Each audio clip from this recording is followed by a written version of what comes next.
Hello viewers, இன்னைக்கு நம்ம பார்க்க போறது ஒன் பீஸ் எபிசோட் 698 பார்ட் 1.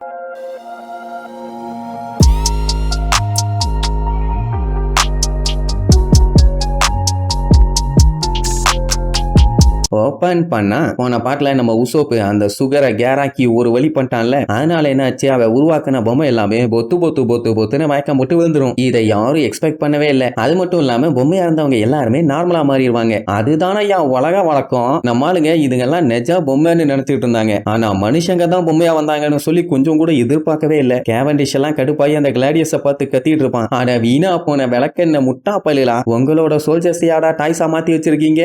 எப்படா உங்க சோல்ஜர்ஸ் உங்களால அப்படி மாத்த முடிஞ்சது? Do you have a brain? அப்படின்னு பயங்கரமா கேட்டவனே அவனோட ஆளுகளுக்கே கடுப்பாயிரும். எவ்வளவு தைரியம் இருந்தா நம்மளவே இப்படி பண்ணுவாங்கன்னு. கிளாடியஸ் பார்த்துட்டு ஐயோ மறுபடியும் சுகர் அன்கான்சியஸ் ஆயிட்டாங்களா? யாரு பார்த்த வேலைன்னு அவனுக்கு தெரியல. எல்லாம் நம்ம தலைவரோட மாசான பிளான் தான். அந்த அல்லக்கைங்க போறா சுகர் சாமா ஏந்திரிங்க வாய்க்குள்ள வாழத்தாரே போற அளவுக்கு ஓபன் பண்ணி வச்சிட்டு இருக்கீங்களே, நோக்கி என்ன ஆச்சு? இது தூங்குற இடமில்லே, ஏந்திருங்கன்னு எவ்வளவோ எழுப்பி பார்ப்பாங்க. அவகிட்ட அசைவே இல்லை. அதான் கம்ப்ளீட்டா பயத்துல பீதியாகி மட்டையாயிட்டா. இங்க கிளாடியஸ் என்ன பண்ணலாம்னு யோசிச்சுட்டு இருக்கும் போது அவன் ஆளுகள்லாம் எங்களை ஏன் டாய்ஸா மாத்தினீங்க, நாங்க காலம் பூரா இப்படியே இருந்துருவோம்னு ரொம்பவும் பயந்துட்டோம் அப்படி இப்படின்னு சொன்னவன கிளாடியஸ் அப்படியே பிளேட்டை மாத்தி போடுவான். அடே லூசு பயிலா, இந்த சண்டை முடிகிற வரைக்கும் தான் உங்களை அப்படி வச்சிருந்திருப்போம். சண்டை எல்லாம் முடிஞ்சதுக்கு அப்புறம் மறுபடியும் நார்மலா மாறிடுவீங்கன்னு சொன்னவன அதையும் நம்பிடுவானுங்க. முட்டா பயிலுக. ஆனா நிஜமாவே அவன் இவங்களை பத்தி எல்லாம் யோசிச்சு கூட பார்க்கல. அந்த டைமுங்கும் போது நம்ம பார்த்தலோமியோட பேரியர் எல்லாமே மறுபடியும் ரீசார்ஜ் ஆயிருச்சு. இனிமேட்டெல்லாம் கிளாடியஸால ஒன்னும் பண்ண முடியாது. இதை சொன்ன உடனே அவனுக்கு கடுப்பாயிரும். ஏன்டா டாய்ஸ் எல்லாம் மனுஷங்களா மாறிட்டாங்கன்னா நீங்க என்னைய விட பெஸ்ட்னு ஆயிருவீங்களா?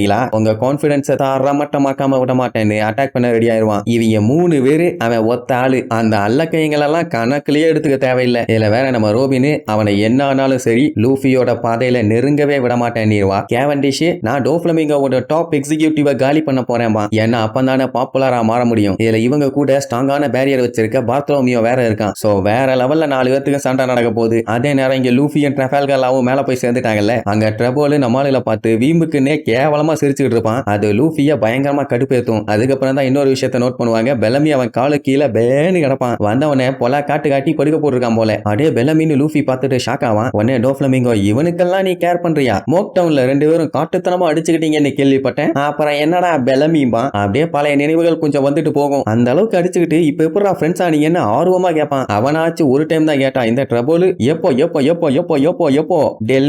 டெல்மின்னு நோண்டி கேள்வி கேட்டுட்டு இருப்பான். லூஃபிக்கு பழச பத்தி எல்லாம் கவலையே இல்ல. முடிஞ்சது முடிஞ்சு போச்சு. அதனால வாடா பெலமி போலாம்பா. உடனே காலை வச்சு அவனை மிதிச்சு வின் பண்றவங்க டிசைட் பண்ணிட்டோம்பா. இந்த முட்டா பயல என் கையில சாக வந்திருக்கான். என்ன கரெக்ட் தான பெலமிம்பா. அவனுக்கு அப்படியே பழசெல்லாம் ஞாபகத்துக்கு வரும். என்னன்னா இங்க வந்து அவன் டோஃப்ளமிங்கோ மீட் பண்ணப்போ அந்த கொலோசியம் சண்டையில கலந்துகிட்டு ஜெயிச்சான்னா இந்த ஃபேமிலியில எக்ஸிகியூட்டிவா மாத்திடுவேன்னு சொல்லியிருப்பான். ஆனா அங்க போய் தோத்துட்டானா. அதனால என்ன பண்ணிட்டாங்க, இவனை கொல்லணும்னே முடிவு பண்ணிட்டாங்க. ஆனா மறுபடியும் ஒரு ஆப்ஷன் கொடுத்தாங்க. இந்த மாதிரி லூஃபிய போய் கொல்லுன்னு. அப்படி கொன்ன வேணா விட்டுருவோம் அப்படின்னு உடனே அவனு கொல்றதுக்கு போனான். பட் லூஃபி வந்து அவனுக்காண்டி சப்போர்ட் பண்ணி பேசினதுனால அவனால அவனை கொல்ல முடியல. சோ டோஃப்ளமிங்கோ டெலிஞ்சர்ட்ட சொல்லி பெலமிய கொல்ல சொல்லிட்டான். ஆனா நல்ல வேளை பார்த்தலோமியோ அங்க வந்து காப்பாத்திட்டான். இப்படியே தோத்துக்கிட்டே இருந்தீங்கன்னா உன்னைய கொன்னுடுவோன்னு உனக்கு தெரியாதா பெலமிட்டு அப்படியே மிதிச்சு நசுக்குவான். அவனால முடியல அப்படியே முக்கிட்டு இருப்பான். இத பார்க்கும்போது நம்ம லூஃபிக்கு பயங்கரமா காண்டாவும். ஏன்னா அவன் சண்டைக்கு போறதுக்கு முன்னாடி லூஃபி கிட்ட என்ன சொல்லிட்டு போனான், இனிமேட்டு நான் உன்னையெல்லாம் பழி வாங்க போறதில்ல, என்னோட கோலே வேற. இந்த கொலோசியத்துல சண்டை போட்டு நான் டோஃப்ளமிங்கோ கூட ஒன்னா சேர போறேன், அவரு கூட ஒன்னா டிராவல் பண்ண போறேன், அவரு தான் என்னோட பைரட் ஹீரோ, சின்ன வயசுல இருந்தே நான் அவரை தான் பார்த்து வளர்ந்துருக்கேன் அப்படி இப்படின்னு அவனை ஒரு ரோல் மாடலா வச்சு சொல்லிட்டு இருந்தான். அண்ணா கடைசி இல்ல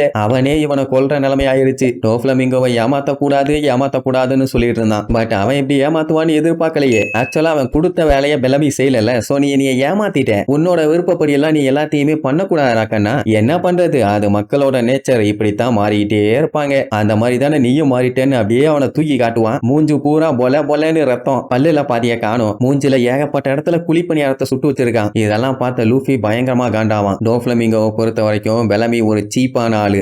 அவன் பக்கத்துல இருக்கிறதும் ஒண்ணுதான், இல்லாம இருக்கிறதும் ஒண்ணுதான். அவன் ஒரு வேஸ்ட் ப்ளோ அப்படி இப்படின்னு சொல்லிட்டு வில்லத்தனமா சிரிப்பானா. லூஃபி கடுப்பாயி பெலமி மாறிட்டான்டா, அவன் ஒன்ன மாதிரி இல்ல அப்படி இப்படின்னு அவனுக்காண்டி சப்போர்ட் பண்ணி கத்துவான். உடனே பெலமி மனசை கல்லாக்கிக்கிட்டு அவனோட ரோல் மாடலான டோஃப்ளமிங்கோ கையாலேயே செத்துலான்னு கொல்லு என்னையே கொல்லு அப்படின்னு சாகருக்கு தயாராயிட்டான். அப்படி அவன் சாகுறேன்னு சொல்றான். இவன் ஏதோ காமெடி சொன்ன மாதிரி கக்க கெக்கப்புக்கன்னு சிரிச்சிட்டு இருப்பானா. உடனே லூஃபிக்கு பயங்கரமா காண்டாயிருச்சு. பெலமி வாடா போலாம், இவனை நான் பாத்துக்கிறேன்னு சொல்லிட்டு ஓங்கி மிதிக்க போவான். நம்ம ட்ரெஃபல்கர்லாம் வேணாண்டா அவசரப்படாதேன்னு எவ்வளவோ சொல்லுவான். ஆனா கேட்காம உதச்சான். அவன் மூஞ்சுக்கு பதிலா பெலமி மூஞ்ச குறுக்க கொண்டு வந்து வச்சிருவானா. சோ மிதி டைரக்டா அவனோட மூஞ்சிலேயே போய் விழும். ஆல்ரெடி அவன் மூஞ்ச பேத்து தான் வச்சிருக்கானுங்க. இதுல லூஃபி வேற மிதிச்சானா என்ன ஆகும்? மிதிச்சிட்டு இனிய மன்னிச்சிருப்பான்னு வேற சொல்லுவான். லா உடனே வண்டியா திட்டுவான். இதை தாண்டா முன்னாடியே சொன்ன விளக்கென்ன, சைலண்டாடுறா, லூசு மாதிரி இப்படி உன் கோவத்தையும் வெறியையும் வெளியே காமிச்சிட்டு இருந்தீங்கன்னா உன்னால எதுவுமே பண்ண முடியாது. அதுக்கப்புறம் எனிமி என்ன நினைக்கிறானோ அதைத்தான் நீ பண்ணுவேன். அந்த டோஃப்ளமிங்கோட பழக்கமே எமோஷன்ஸை தூண்டி விட்டு ஆப்பனண்ட்டை கடுப்பேத்தி விடுவான். அப்படி கடுப்பாயிட்டாங்கன்னா அவங்க என்ன பண்றாங்க ஏது பண்றாங்கன்னு அவங்களுக்கே தெரியாது. அதனால அவன் ஈஸியா கொன்றுவான். நானுமே ஃபர்ஸ்ட் பேட்டில் இந்த தப்பை தான் பண்ணிட்டேன். ஆனா இதுக்கப்புறம் நான் விடுறதா இல்லம்பா. டோஃப்ளமிங்கோ ஒரு ரூத்லெஸ் ஆன இரும்பு இதயம் கொண்ட ஒரு எரும மாட்டு பையன். அவன் எப்பண்டா சான்ஸ் கிடைக்கும்னு வெயிட் பண்ணிட்டு இருப்பான். ஆனா அவனுக்கு நம்ம அந்த சான்ஸை கொடுக்க கூடாதுன்னு சொல்லிட்டு இருக்கும் போதே இந்த ட்ரபோலு குறுக்க வந்து இன்னும் கடுப்பேத்திட்டு இருப்பான். என்னப்பா கண்ணு,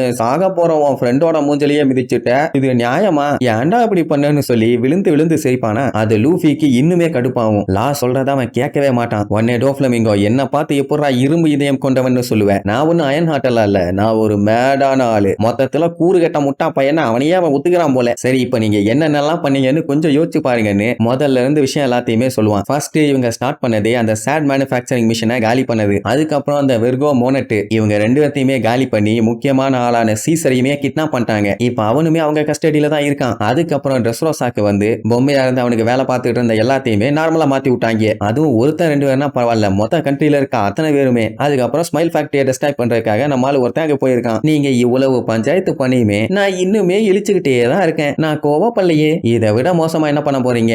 என்ன கொல்ல போறீங்களா? இல்ல உங்களால தான் அது முடியுமா? நீங்க இங்க வந்ததுல இருந்தே அழிவு ஸ்டார்ட் ஆயிருச்சுடா. 13 வருஷத்துக்கு முன்னாடி எப்படி ஆச்சோ அதே மாதிரி தான் இருக்குதுமா. அப்படியே ட்ரெஃபல்கர்லாக்கும் அவனுக்கும் பழைய நினைவுகள் அப்படியே வரும். உடனே லா காட்டுத்தனமா கத்துவான். அந்த சம்பவம் மட்டும் நடக்கலன்னா நான் இந்நேரத்துக்கு உன் முன்னாடி இப்படி வந்து நின்றுக்கவே மாட்டேன்டா கொய்யால அப்படின்னு இவன் சொன்ன உடனே டோஃப்ளமிங்கோ அது நடக்கலன்னா நீ இன்னைக்கு இங்க தேர்டு கோராசோனா வந்து நின்றுக்க மாட்டாடாமா. அப்படியே பழைய மெமரிஸ் எல்லாம் கொஞ்சம் பிளாஷா காட்டுவாங்க. ஆனா என்ன நடந்துச்சு ஏது நடந்துச்சுன்னு முழுசா சொல்ல மாட்டாங்க. உடனே ட்ரெஃபல்கர்லா இங்கே இதை முடிச்சிருவோம்னு சொல்லி அட்டாக் பண்றதுக்காக அப்படியே கத்திய பொறுமையா வெளியே எடுப்பான். அவ்வளவுதான். நெக்ஸ்ட் எபிசோட்ல மீட் பண்ணலாம். டாடா.